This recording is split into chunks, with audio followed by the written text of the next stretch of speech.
what do you think is happening to that nurse that you stop in the hallway and say, do you have 5 minutes?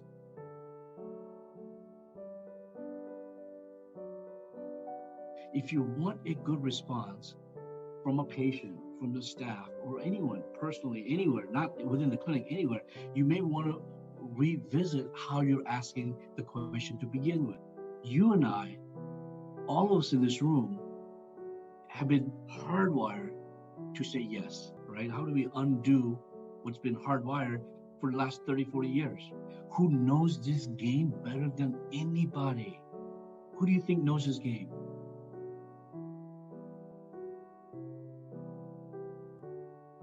What I wanted to do is walk you through some of the conflicts that we encounter in a day-to-day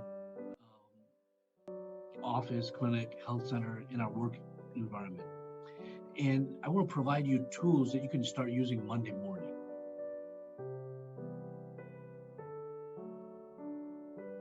And my question is, in the last 7 days, how many of you have knocked on someone's door, picked up the phone and said, hey, Katie, do you have 5 minutes?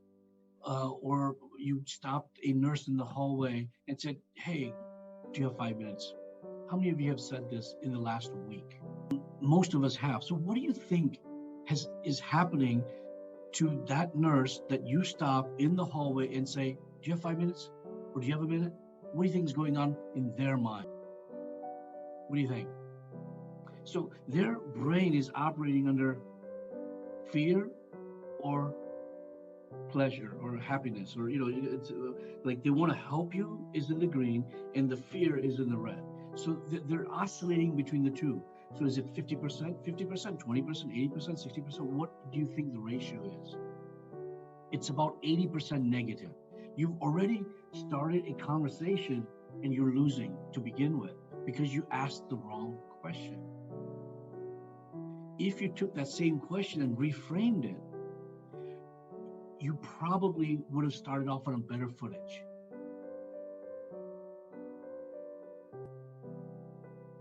When you stop that nurse and say, do you have a minute? What do you think is really going in her head? Do you think she's turning around saying, absolutely, I'm here to help? Or do you think in her head she's saying, oh shit? That's what she's saying, oh shit, or he. And what am I in for? What's the hook, right? What's the trick? And what's next? What do they want from me? What do you want from me? It's a fear. You created a fear factor. You created anxiety. That's because of the way you asked the question. So if you want a good response from a patient, from the staff, or anyone personally, anywhere, not within the clinic, anywhere, you may want to revisit how you're asking the question to begin with, because you don't want to start off by sort of on the wrong side of the spectrum. Obviously you want to win. Not that it's a game, but it is a game at the end of the day. When you're talking to your patients and say you want to get somewhere, it is a game. When you tell your patient, I need you to take these antibiotics, will you take them? Of course they're going to say yes, but they're not. You already created a fear factor. Maybe there's a different way of approaching, all right? So the question now becomes, can we optimize our conversations, right? That's where we are. Can we optimize the conversation? The answer is yes, we can.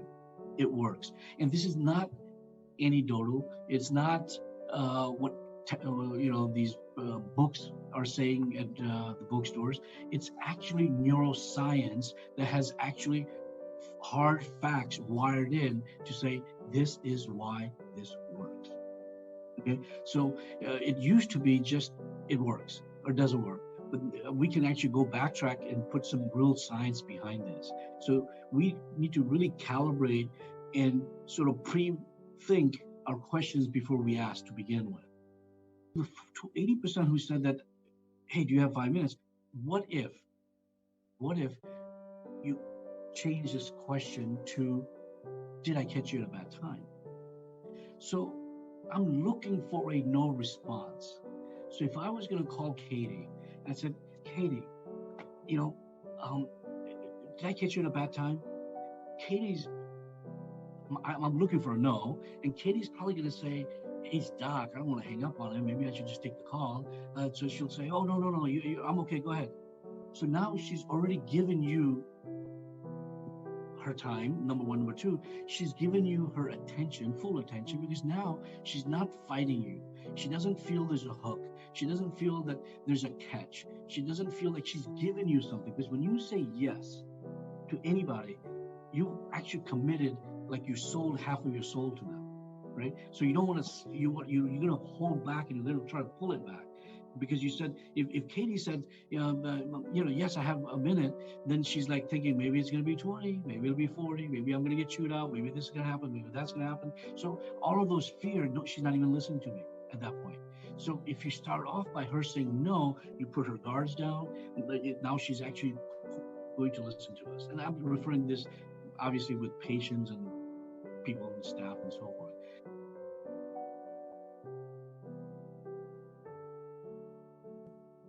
You want to elicit a no response. That is the focus. Okay. Now the thing is, it's hard because we've been taught with a yes. We've always been taught with a yes, yes, yes. But if you really, really think about it, who knows this game better than anybody? Who do you think knows this game? The no game. Think about it.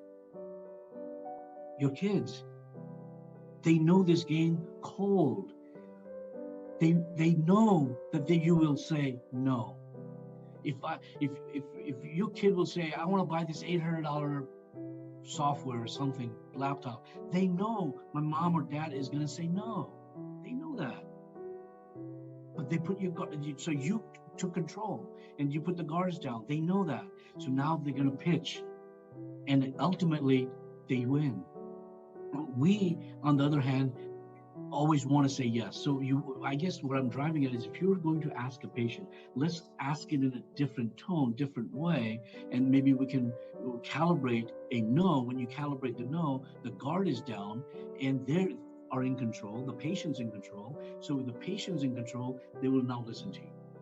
When your guards go down, obviously you're open-minded, there's no anxiety, or at least less anxiety, and you're apt to listen. So that's why you want that. I'm painting this green picture, 80%, saying, asking the right question will get you the right response, will get you the right sort of openness, and patients actually now listening. They now are actually listening, because you want to get them in the listening mode. Otherwise, you're not going to get anything done. 80% of you said yes to that question.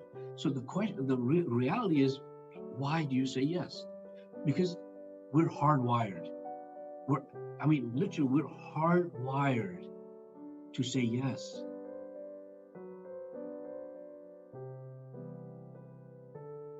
How do we unhardwire this, right? How do we undo what's been hardwired for the last 30, 40 years? So this is John Foley. He is a F-16 pilot for Blue Angels. He talks on high performance organizations. I had an opportunity to be at his keynote about 12 years ago in Scottsdale, Arizona.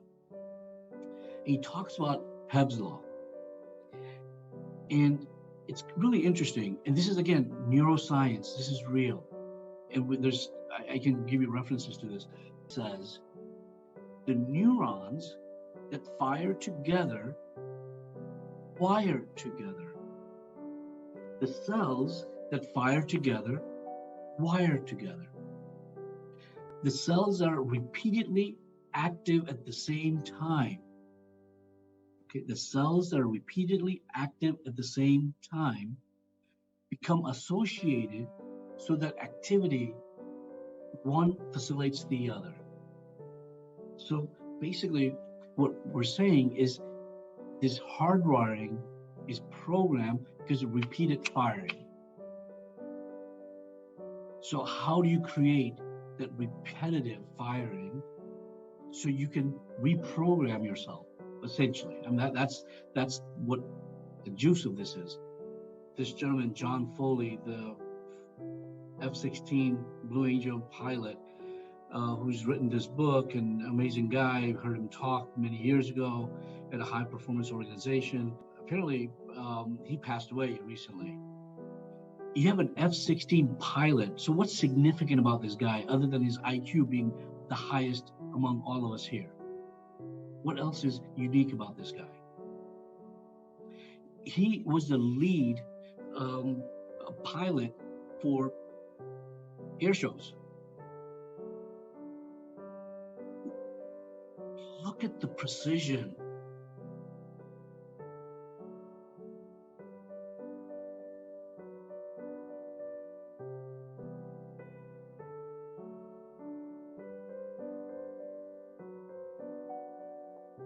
And think about this, the precision, the accuracy, the patience, the practice, right? The discipline that goes into something like this. And keep in mind, these guys are not flying really high. Some of these air shows are literally 500 feet off the ground. 500 feet at that speed is nothing. A blink of an eye will be a disaster. And these guys are not flying thousands of feet apart. They are as close as it appears. At that speed, that is patience, precision to the T.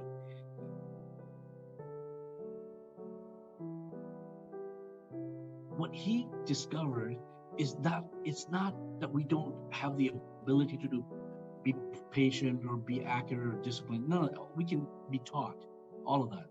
But what he recognized is the pilots that were coming in for training, he realized that if I can get them all in, I can teach them the precision, the accuracy, the patience, the practice, everything. I can teach them how to be laser focused, but they have to be all in. And when he's saying all in, he's saying they're all present here and now, not present in 3 different places, not present in the patient's room and then the medication room and what's happening in the front office desk and the appointment and the 2 phone calls that you have pending and 1 patient complaining in the waiting room. You have to be present in that room at that time. He then devised systems that would take these people and keep them in present. If they're not in present, he identifies they're not in present, you're out. It's like a disqualifier. So then why spend the time, energy training somebody if the first factor that's going to fail them at the end is not there to begin with? So there's a lot. I'm not going to be an F-16 pilot, nor anybody in this room. I get it. So the point is, why are we having this conversation? If you can get your patients in the present, in front of you, you will get your way. So for those of you who work with me in the ER, how many patients do you think I have let go AMA on my clock? Why? You ask that question then. Compare it to the other docs, and how come I have the lowest AMA rate where the other docs have a slightly higher AMA rate? It's because when you go in the room, you're asking the right questions. You're asking the right questions in the first 30 seconds, so they're actually going to do what you want them to do, because you're eliciting the right response. You have an opportunity to read this guy's book. It's really, really interesting. And it talks about it's not hard, it's awkward, it's uncomfortable, it's repetition. And in his studies, he realized that 63 reps is what it takes to get to where you want to be, to get that hardwire. So if you say tomorrow, I'm going to start this new technique, don't start tomorrow. Start when you say, I'm going to do this for 63 days, every day. Otherwise, don't start. Otherwise, you're going to say, it didn't work. It's neuroscience, it's proven. There's a lot of literature out there. And this guy, people talk about high performance organizations, and that's the class I went to for like 4 days. Of all the people there, this guy really took me.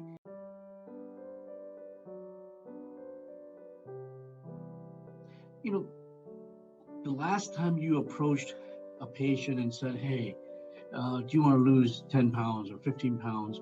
And obviously, we've been taught that, hey, you want to provoke a response and willingness to move forward in a treatment plan or care plan or whatever that may be. If the patient's not ready, then why start something because the patient's not ready? So we do our utmost best to provoke a yes, to satisfy us. Really, it's a self pleasure. It doesn't do you any good in terms of caring for the patient. So for years we've been taught that if the patient is ready to lose weight, patient is ready to stop smoking, patient is ready to do this or that, then only patient will actually create that habit and do it. So the last time you ask the patient, hey, you want to lose pounds? Again, reluctantly, the patient probably said yes, because now they're in defense mode to say, okay, Dr. Esky is now going to tell me I can't eat any candy bar. I can't do this, I can't do that, I can't do that. So they're already in a defense mode. So again, going back to saying, what do we do to get their mindset open, positive, think outside the box, eliminate as much as we can anxiety or fear, is to ask the right questions.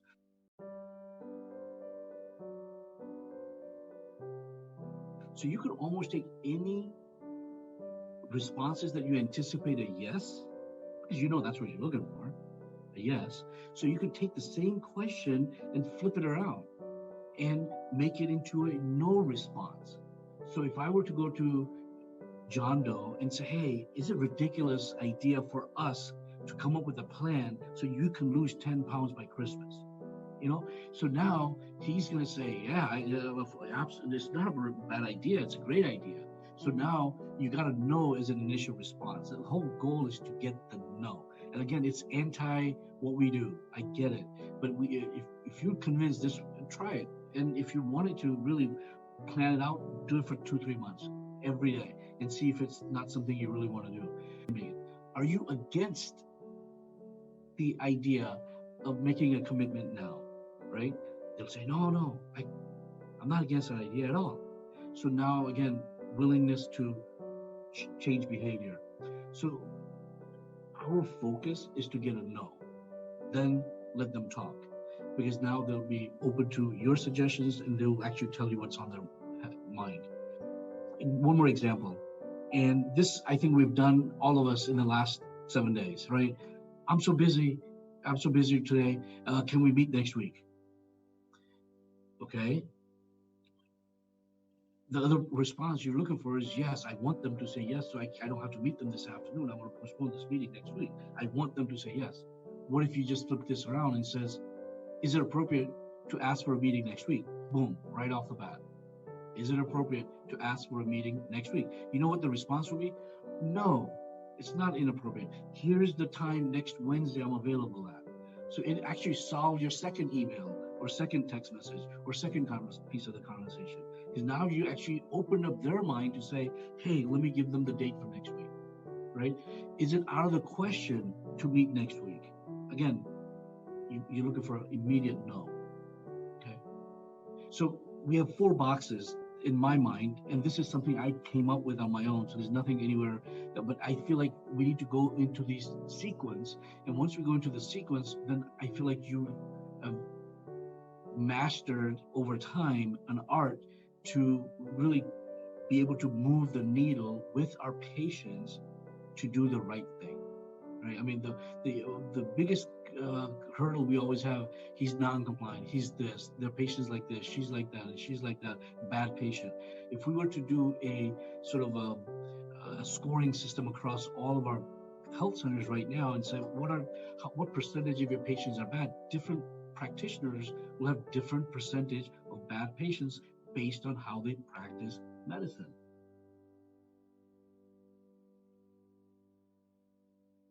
The second part of this gray box that we wanted to fill is empathy. Empathy is about the patient. It's about them. Sympathy is about you.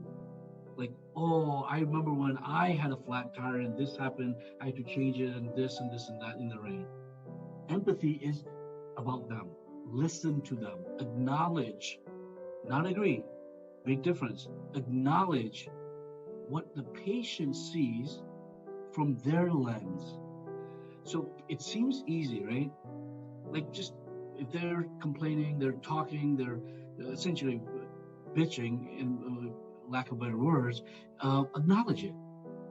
And so, how do you acknowledge it? How do you tell them, I understand what you're saying, I get it? What are you going to tell them? What words are you going to use? So the last thing you want to do is use the wrong words, and then you just botch the whole thing. So once you recognize it, you're acknowledging it. And you know who knows how to use empathy the best of all the people that you know? It's not kids. Maybe, could be. But it's a sociopath. A sociopath really knows how to use the empathy side of his characteristics to get the change or get what they want. So the reason I'm telling you this, sociopaths are really good with empathizing and getting what they want, is because it's easy if done right.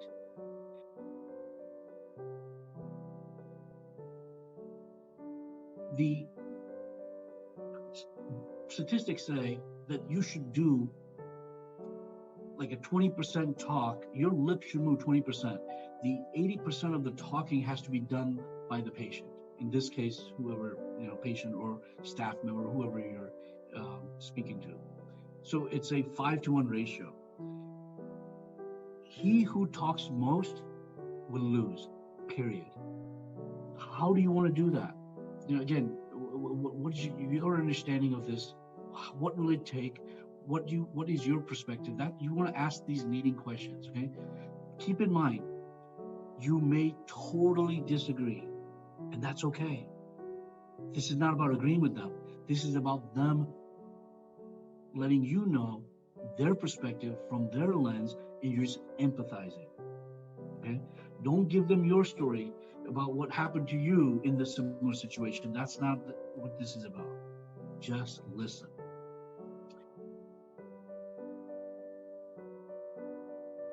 So, we said never ask the word why or the question why. So if someone came to me and they say, I called your clinic 5 times and they didn't even get me an appointment until I shouted at the secretary on the phone, then they got me on the appointment to see you, doc. Well, don't say, well, why did you do that? Just leave it alone. Because here's another thing. We have been tainted. We've been abused. We've been hardwired in the wrong way with the word why. When we were kids and we broke the window by pitching a baseball into the window, what did your parents say? Why did you do that? I told you never to do that. I told you never to play baseball here. Why did you do that? So the word, why did you do that, should not come out of your mouth. How did you do it? What did you do is okay, not why did you do it? It happened. Why do you want to know now? The baseball just went through the window. Don't ask why you did it. It's too late. Ask how you did it, maybe, and when you did it, so you can get to the next phase. So anytime you are tempted to ask the question why, stop and put a how in front of it or what in front of it, and you'll be good. So you don't even have to be crafty, right? You don't have to know grammar in English. You just take what you were going to ask, switch the word, and put how or what in front of it. Done. If you were to look at, listening component of this, it takes up the second box. But first, we need to get the know, then go to the second box in empathy, and then let's talk about the third. We, for centuries after centuries after centuries, we have been hardwired to be autonomous.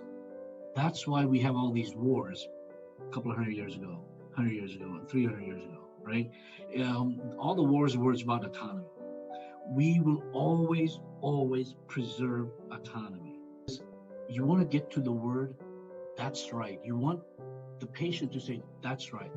By the time you do empathy, and by the time you give their space for the autonomy in your conversation. When you get to the patient telling you that's right,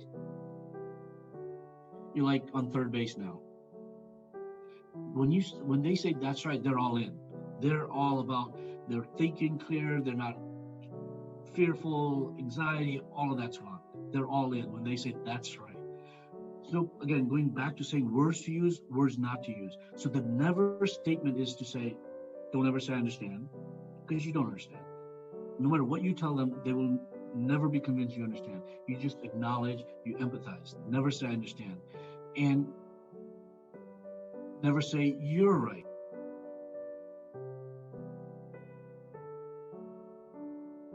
The word you're right doesn't really have any value. The word you're right simply says, Amanda, bless your heart, get away from me.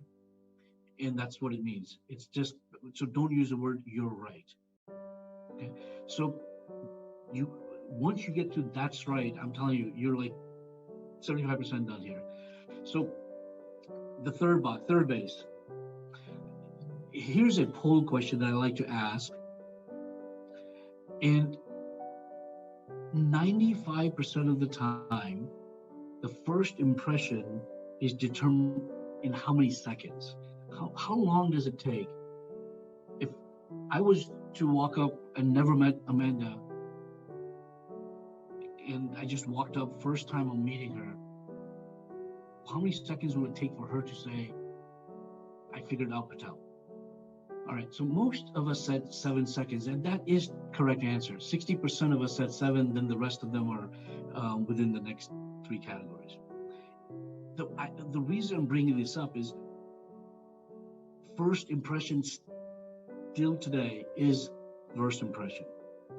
Whatever you do in the first 7-8 seconds you have with your patient when you walk in that room will determine whether they will take my prescription for antibiotics, or whether they will take my care plan, whether they will listen to me and say, here's what we're going to do today.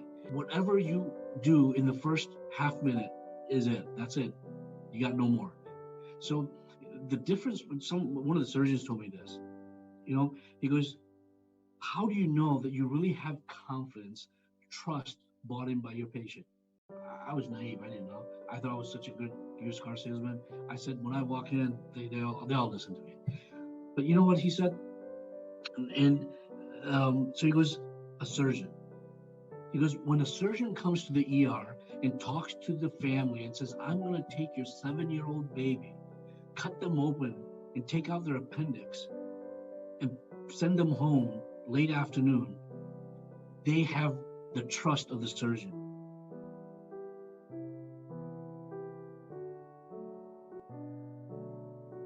The next piece of this I want to kind of go through is competency and whether or not you're competent, right? So confidence and competency is 2 different things, and we need to make sure we understand the difference between the 2. And sometimes we overlap it, sometimes we do the wrong thing, and you basically strike out. So the competency is the green. That's what's going to light up their head. That's what's going to allow them to allow you to talk to them if they feel you're competent. Okay? Patients don't care about your confidence. That's my ego. That's your ego. They don't care about what's in my CV or your resume. They don't care what medical school I went to or NP school. They don't care. They don't care how many degrees I got on the wall. Right? They don't care what I am going to score on my test score on my board exam next month.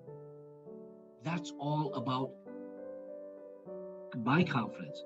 The competence, what they want to know is lay out a plan to address what they're facing, put it in front of them, and if they can see the plan in front of them, they will say, wow, if I can see this in front of me, you, the clinician, must really know what's going on.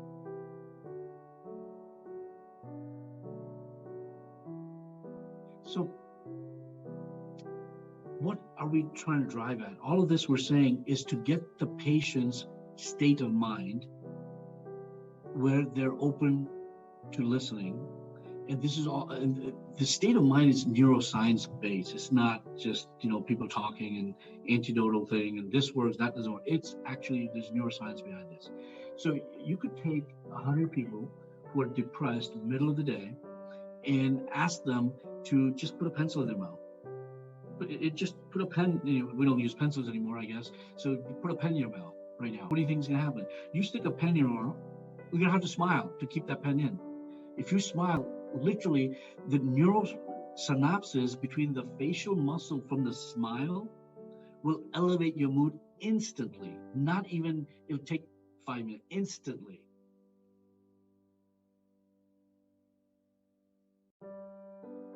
The last piece of this is assertiveness. And I gotta tell you, all of us, including me, we're guilty of this. We know this, Cole, right? I want this, I need this, I think this is what we're gonna do, here's how we're gonna, this is your assertiveness. So you can do this, okay? And this is where we need to be. You know what the plan is. You know what the care plan, you know they need to stop smoking. You know we need to lose weight. You know all of that. You know how to get it done, but do it in sequence. Don't go to the assertive. The minute you go to the assertiveness first, then you kind of lost the game. Then they're not going to listen to you, no matter what you do now. So you want to go in sequence from no, empathy, that's right, and assertiveness.